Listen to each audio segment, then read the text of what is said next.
Now that the executive has released his budget, it moves on to the county council, where its committees will go over the proposal by department. Susan Kenedy has some council reaction to the executive's proposal. It's the first time since 2009 that County Executive Ike Leggett has recommended exceeding the charter limit. In his proposed FY17 budget, he is calling for a 3.94 increase in the property tax.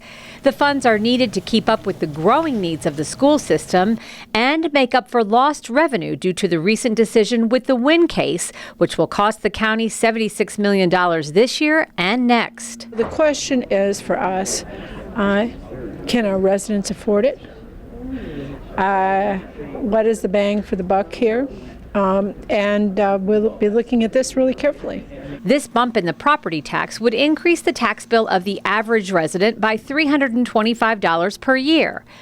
The recommended budget for Montgomery County Public Schools funds 98% of the Board of Education's request and is close to $90 million over the maintenance of effort requirement by the state. It's going to be important for us on the council to understand what would the school system prioritize as their investment as we deliberate so that we can consider whether we're going to move forward or not with going over maintenance of effort, supporting a property tax increase.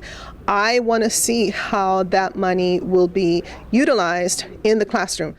Councilmember Mark Elrich is in favor of the proposed tax hike, but like his colleagues, wants to be sure the schools put that money where officials and community members believe it needs to be spent. We find ourselves where these other expenditures are now constraining our ability to properly fund schools. The other part of this is the money's got to go into class size reduction. The school board needs to make a decision that if they get money over and above MOE, that they're going to respond to the same community conversation that we've been hearing, is that people want to see class sizes reduced, they want to see more counselors, and they want to see more support for students in trouble, and they want a greater effort to close the achievement gap.